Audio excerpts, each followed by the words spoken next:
not perfect and that it's a little, what's the word I'm looking for?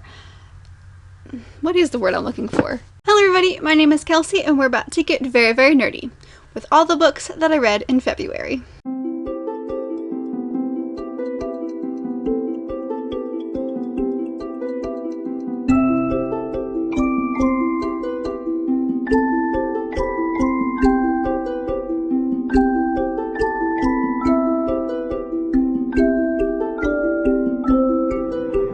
So it is very cold today, so pardon me with the coffee and the warmth. I even have a radiator right next to me, like one of those portable ones, because I am so cold. But today I wanted to go through all the books that I read in February. I had a really good reading month. I ended up reading 11 books plus one that I kind of DNF'd, and I'll take that. That's like great. So of those 11 books, I read a total of 2,929 pages, and that was over 4 audiobooks, 5 physical books, and 2 ebooks. And everything that I read about 6 YA books, 1 new adult, and 4 adult books. Now, the new adult is technically considered a YA book, I think, but I'll talk about it when I get to it, but I feel like it should be new adult and not YA. And of the genres that I read 1 fantasy, 5 romance, 2 historical fiction, 2 graphic novels, and 1 nonfiction. And as far as star ratings go, I did pretty good because I didn't rate anything below a 3-star. So I have a 1 3-star read, 7 4-stars, and 3 5-stars. So I was correct when I assumed that I would have a lot of 4 and 5 stars this month, because I really did, and there's some really good ones in here. So let's just stop doing the intro and start talking about books that I loved. The very first book that I read in the month of February was one of my favorite books, so it's great that I started out the month with a really, really good one, and that is Of Curses and Kisses by Daya. This one I ended up giving 5 stars to. This is Daya newest work, and it's kind of a retelling of Beauty and the Beast, but set in a boarding school with a bunch of royals. So I didn't quite know what to expect going into this. The only book that I'd read by Daya was When Dimple Met Rishi, and I loved that book, and I got a lot of the same swoony vibes when I was reading this one that I got with Dimple. There is just so much that I love about this book.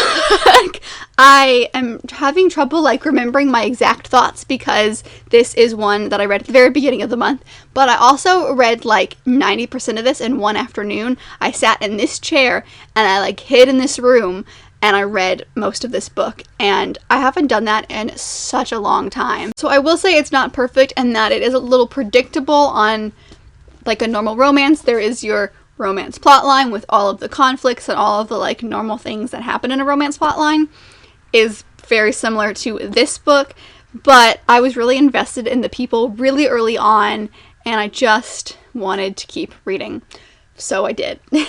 Her writing is nothing spectacular. It's very simplistic in the way it's written, but it makes you connect to the characters more, at least I think so. So I'm trying to figure out how to phrase my feelings about this book besides just saying that I loved it. There was some character growth with our main characters, which kind of needs to happen if you're going to be doing a Pride and... What was that? You kind of need to happen if you're doing a Beauty and the Beast retelling, and I think that worked really, really well. The main female lead, Daya, I could not stand at the beginning of the book, but by about the middle, I could see her starting to change into a little bit of a better person, so by the end of it, I loved her, and I loved the two of them, and they just gave me some really good feelings. There is some kind of parental abuse in this book, so be aware if that's a trigger for you. It's not a lot, and it's not, it's kind of on page, but it's kind of not. It's more emotional than anything.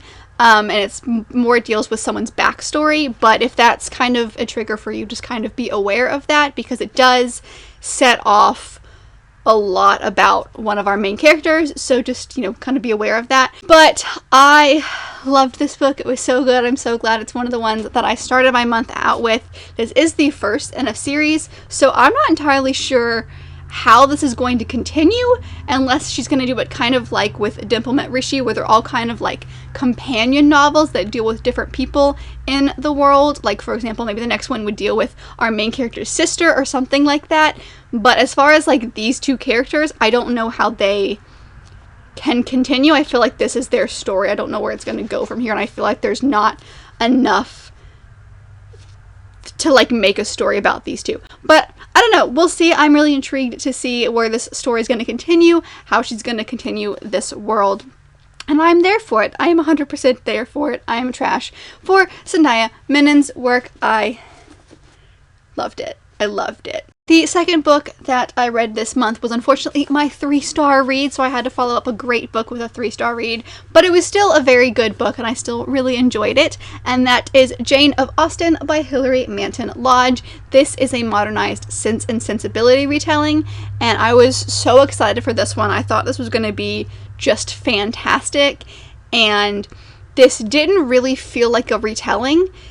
It felt like the exact same characters in modern day, which with most retellings that I've read, you at least switch some things around so that they're like more fleshed out. These didn't feel fleshed out at all. They felt very like 2D. There wasn't much to them. It felt like there was no reimagining of the events. The same exact events that happened in the original book happened in this one, whereas other kinds of retellings that I've seen have taken a modernized version of the event. I'm not even kidding you. The exact same things that happened to these girls and these sisters in Jane Austen's version happened in this version. So it was very bland, and it took me about halfway through this book to even really start to care about the people in here.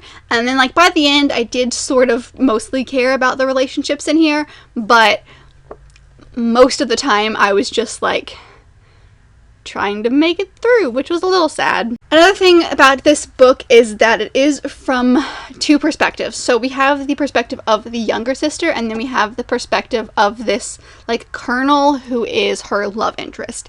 And I will say many trigger warnings for PTSD, because he does come home and he is hurt from the war. He has to deal with that, and so he does have moments of waking up at night having had a dream thinking that he's like back in the war, but it's not like a huge chunk of the book, but like it is a little bit of the book. I didn't by any means hate this book. It was still a good book. It was just, this wasn't my favorite Jane Austen book anyway, so it was already at a little bit of a disadvantage, and I just don't think, I think the biggest problem was the writing wasn't amazing, so I didn't feel connected to a lot of the people in this book. But considering this is my least favorite of the month and it still got 3 stars, I think that's still a pretty good sign. The next book that I picked up was an ebook that is a short novella that I just really was in the mood for, and that was As Kismet Would Have It by Daya Menon. This is the novella that comes after all of the events in When Dimple Met Rishi. So it still has her writing style, but it's a totally different story from Of Curses and Kisses. Whew. This one I ended up giving 4 stars to. It's not one that, because novellas are shorter versions of the story, it's harder to get invested in them. At least I find so. So rating novellas is really difficult for me because I still really enjoyed it. This was still a very cute scene between our main characters, Dimple and Rishi, and I think it worked really, really well. I didn't feel disconnected from it. I felt like these were the characters that I loved from when I read the book even 2 years ago. If you plan on reading this, I would suggest reading, what was her second book? There's Something About Sweetie, because I haven't read that one yet, and I think some things in this novella spoil that book, at least a little bit. Or at least some of the characters in that book come into this novella, and so like I kind of already knew a general idea of what that book was about, so them showing up and finding things out didn't really surprise me. But I would suggest, reading both of the books before you read this novella, just because a lot of characters are in this. But I did really enjoy it. It was very cute. I literally just sat down one night and read it on my Kindle, and so it was very cute. It was very cute.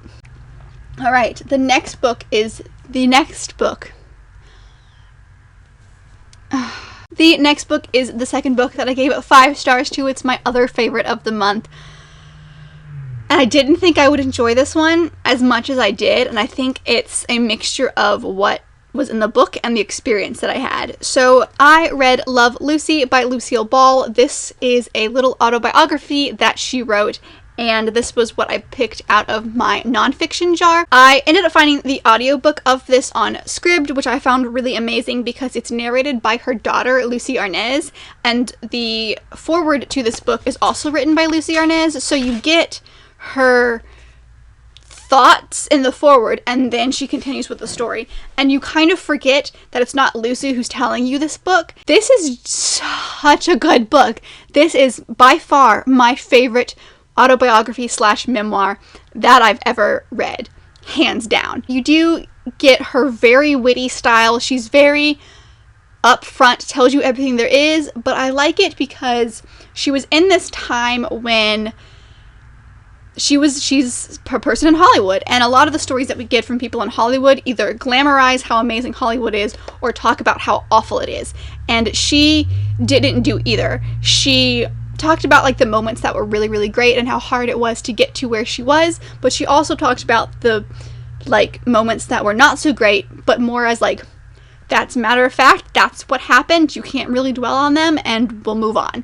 And I really enjoyed that because it didn't harp on how awful things were, but when things weren't great, she would mention them and then just kind of move on, because like that wasn't the point. Her point was explaining her story. Another thing that I really did enjoy about this was the narration style. This narrator was amazing because not only did she emphasize words like, you know, you're supposed to when you're like talking, she added like laughs when she felt like her mom would have laughed in that sentence.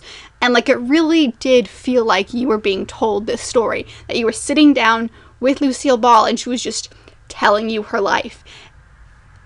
It was amazing. I don't know how to rave about this any more than I have because it was just so good. And it's just true and honest and raw and beautiful. The next book that I picked up was one that I happened to just stumble across in the library, and I grabbed it because it looked really, really interesting, and that is The Language of Fire, a Joan of Arc reimagined by Stephanie Hemphill. I'll try not to get glare, but it's a library book. I have read a Joan of Arc in verse retelling before. It is Voices by David Elliott, I believe, and I really enjoyed that, so I was trying really hard not to like compare the two, but I really did enjoy this book. If you're going into it hoping that this is in a poetic style, it's not. It is more lyrical in its writing style, but it is basically just like sentences formatted differently. I loved getting a look at Joan's like mentality throughout this and how she would have thought that Joan would have reacted, because everyone sees Joan as this super big character who was a girl in a time when girls were treated as property and was in charge of an army. And like no one really thinks about her as like human. They just think of her as like this vessel for a spirit. And I think it's beautiful because this really does take a look at her fears and how like she is humanized in this story, and that she's scared. Like what if she does something and then like the voices that she hears stop coming, and then she gets really, really worried, but like all she can do is believe. Like to have that much belief that even though you're scared and even though you've been hearing voices and all of a sudden they stop coming, you still continue with what you think is right. And it was a beautiful retelling and like reimagining, as it says, of her and giving her this very human side. So I highly, highly recommend this if you don't mind verse writing.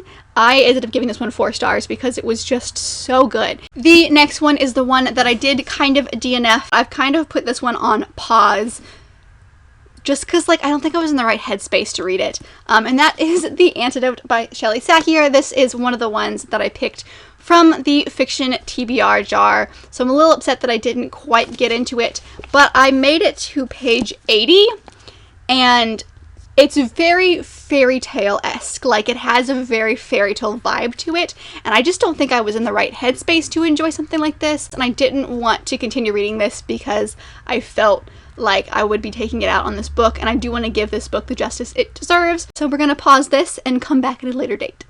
So I just wanted to mention that one real quick. I didn't count that in like my stats or anything. The next one is one that wasn't on my TBR in the video that I made, but it really should have been, and I'm a little bitter that I didn't put it on there. But that is Josh and Hazel's Josh and Hazel's Guide to Not Dating by Christina Lauren. I've read 2 books by this author duo, Autobiography, which is a YA book, and The Unhoneymooners, which is an adult book. Holy crap, why is the sun, like, all of a sudden? Anyway, this book was fantastic. I think I ended up giving this one 4 stars. Yes, I ended up giving this one 4 stars. So, I don't know what I was expecting when I was going into this one, but this is adult. Like I said, I've read 2 of their books, so I have read an adult book by them. However, there are multiple sex scenes in this, which is fine. There were sex scenes in The Unhoneymooners, but they are described sex scenes, and I was not prepared for that. Once I figured out what was happening, I was fine and like could enjoy the book. It was just surprising, honestly. Like, once I knew that that was how this book was going to go, I was fine. Otherwise, this was very good. It does follow the kind of normal romance book plotline, and it also does the same thing where it's like, our main character is super quirky and the guy thinks that she is really awkward, but somehow everything turns out okay. So if you don't love stereotypical romance stuff, maybe you wouldn't love this book, but I do. I am trash for romance books, regardless of what's happening in them, so I really liked it. The relationship between Josh and Hazel, I felt, was fantastic. I thought it was very, like, it made sense. It really did work together. It was realistic in the 2 parties working together, so I liked that. I also liked how it ended, because it was picture perfect because it is a romance book, but it also had its moments, and like, I'm trying not to say, like, spoil it, but there's a big thing that happens at the very, very end, and I feel like you don't see that a lot in romance books, and I like that they went there with this one. So there's not a whole lot I can say about this. It was very, very good. I gave it 4 stars. I'm very glad that I read it. Now I want to read a lot more by Christina Lauren. So the next 2 books I'm going to do together because they're part of the same series, and that is Heartstoppers Volume 1 and 2. I ended up giving both of these 4 stars. This was very, very cute. I was correct in thinking that I knew everything that was going to happen. I don't know about the next one. The 3rd one that just came out, I want to say, if I have read any of it, it's only the beginning, because like, this is kind of where my memory of the story stops. So I really enjoyed this. The first one was very good about like setting up the 2 characters and you kind of getting to understand them, and then the second one kind of took a little harder hit of a turn because it deals a lot with sexuality and kind of figuring out who you are when you don't know. And so it's very cute. These 2 boys are perfect for each other. I love them. One thing that I will say that's not my favorite, and I think it's like a personal preference, is I don't absolutely love the art style. It's very simplistic. It's very kind of, what's the word I'm looking for? Rough, maybe? I think it worked really, really well. It just wasn't my favorite. Now, I didn't like dock it a star for that. It's just an observation. And like, this is everyone's personal perspective on what they think about art style, so that's just mine. But I still really enjoyed these stories. I loved going back into them. There were so many cute little moments between the 2 of them.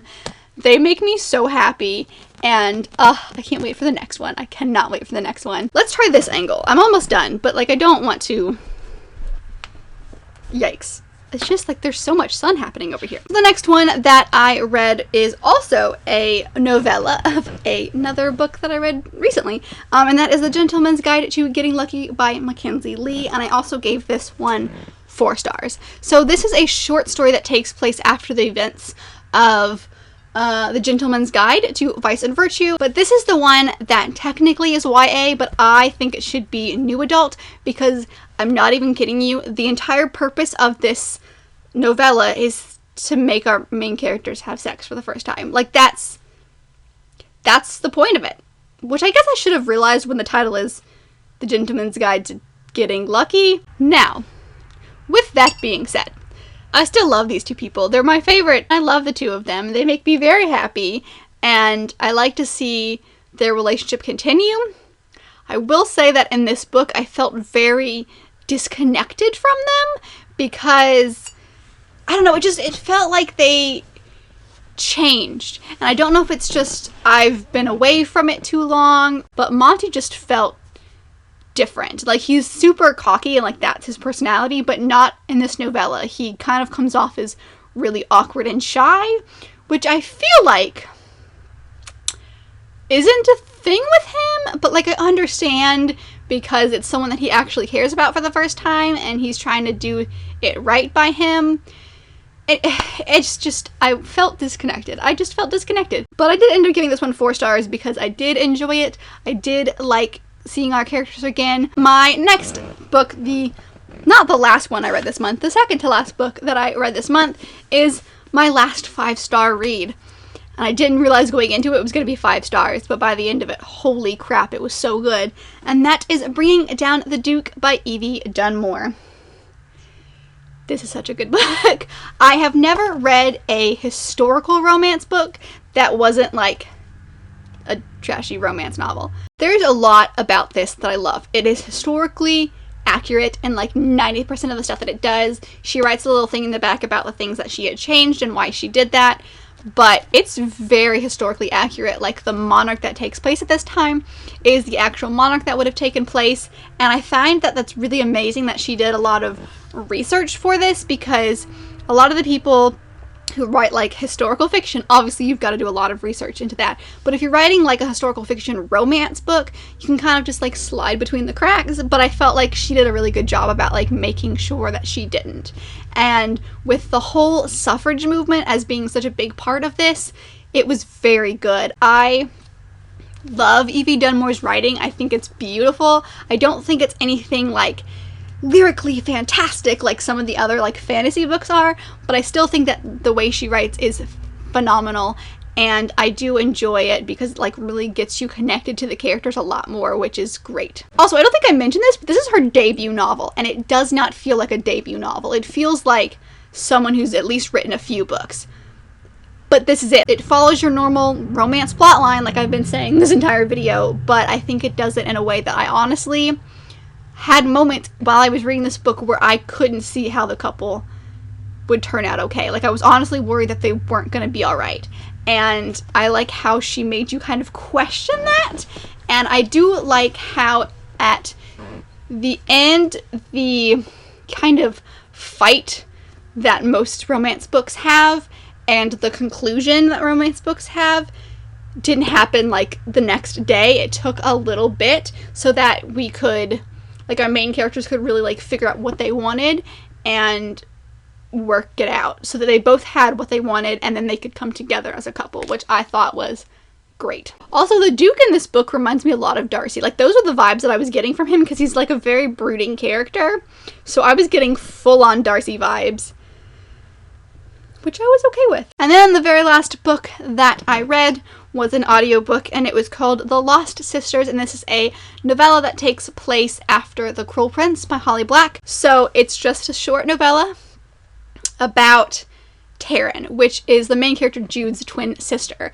And I thought this was fantastic because it was written from Taryn's point of view as like an apology letter to Jude, explaining some of the things that she did in The Cruel Prince and like between The Cruel Prince and The Wicked King. So you see her perspective on a lot of the events that happened in The Cruel Prince, which I thought was so great. Like, such a great idea of getting like that second person's perspective. I gave this 4 stars. And one thing that I did really enjoy about this was it really felt like part of the book. It didn't feel like a separate thing that we were doing. It felt like it was part of the same story. So I don't know if like because it was fantasy and the other like novellas that I read this month were contemporary and historical fiction, that it really felt like it connected, but for some reason it just felt like it was part of the story. It felt right. And I loved it. I loved seeing this different side of Taryn because Taryn's not like, I mean, she's a major character in this book or in the series, but she's not like there all the time, and she's kind of a quiet character, so you don't quite see a lot about her until like maybe the third book. And so I thought it was really great that we got to see another side of her. So those are all of the books that I read this month. I had a really good reading month. It was the month of romance, which was great. I was very much in love with that. I didn't even mean to make a pun. Thank you guys so much for sticking around and listening to me gush about books that I loved. Because that's basically what this month was. But let me know down below if you've read any of the books that I mentioned or what your favorite book that you read in the month of February was. I would love to chat with you about your favorite books. But if you did like this video, make sure to give it a big thumbs up and subscribe down below if you would like to be part of this awesome growing family. I have all my social media down there as well if you would like to follow along on any of those. And I will see you guys in my next video. Bye!